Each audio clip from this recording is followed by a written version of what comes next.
just want to have a little chat. We've only probably got 10 minutes, so we're going to have to cut to the chase a little bit. Before the game, we might have had a little bit longer. Special night tonight with obviously sad event what's happened to Queen.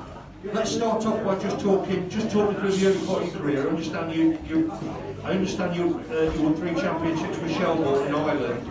I also understand that you've got a little story about marking Zlatan. A little story about Zlatan. He was not this big, well, probably a big story. Great to be back here with everybody. You all know that we were beaten here in the cup a few months ago. Great team, great club, great fans. So thanks for having me back. Again, Forest fans, Tank, Alan Rodgers, that's my cousin.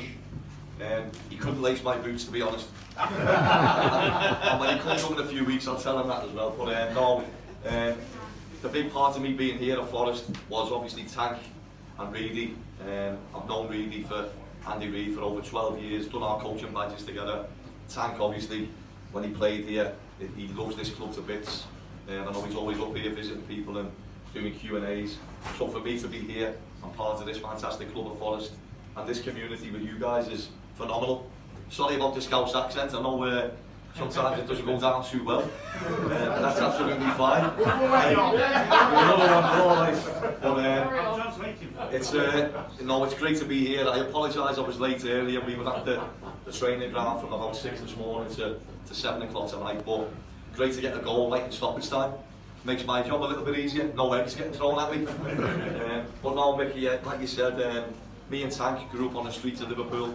My dad and Alan's dad, Uncle George, brothers, we grew up playing at St. Gaz before.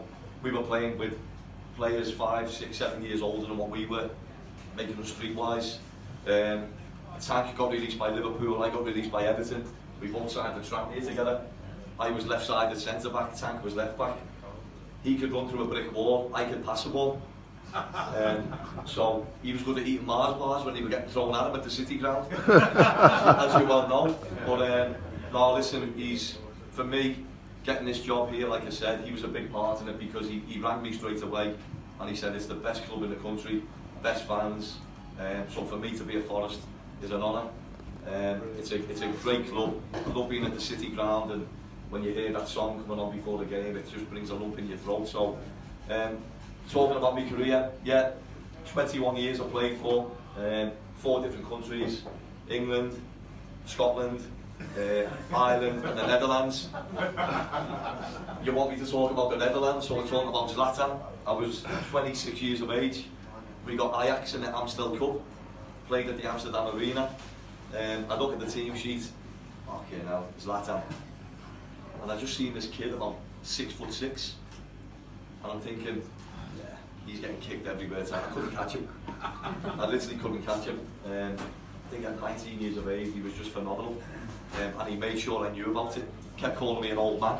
At 26, and I'm like, you're only 19. And he's like, yeah, tomorrow when you're stacking shelves back in your supermarket. He says, just remember my name, Zlatan, and I'm like, you. But the rest is history. Great player. I've been lucky to play against some world-class players. Playing in Scotland, obviously for Dundee. Playing against Henrik Larsson at Celtic and Gascoigne at Rangers. Just memories that will stay with me forever, and part of my process and my pathway as a player going into coaching was coming up against these characters and these personalities and being able to take little bits into my coaching career and being able to produce players that we want to keep producing at Forest. So yeah, just a little scouser from a working class background who appreciates and is proud of everything I've achieved, but never forget where it comes from. And this is my upbringing, being with people like yourselves, because what you see is what you get.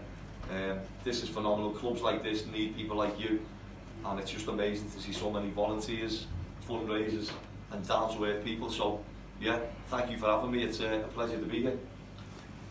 You mentioned your playing career, obviously you went through that, but what a job you landed at Liverpool, International Academy Manager. Tell us a little bit about that. What did that entail? How did you get the job? I mean, that's a hell of a job. Liverpool, massive club, International Academy Manager. Especially being an Everton fan. Seriously. I remember my dad ringing me up and he says, lad, there's a parcel come for you from Liverpool Football Club.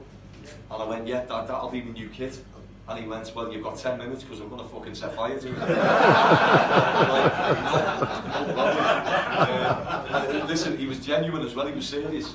Do you know what, Mick, I was very privileged because no matter what, it is a phenomenal football club, especially to working as a coach, because you see things on a day-to-day basis that are just, it gave me a real grounding on being a coach. And being an Everton fan, yeah, absolutely, but seeing what they do at Liverpool, seeing the way Klopp works, being around the likes of Pep Linders, who's his number 2, just learning and developing, because you can only be as good as you can be by learning off people, not by disregarding people. You've got to take little bits of nuggets and ingredients and to make you become better.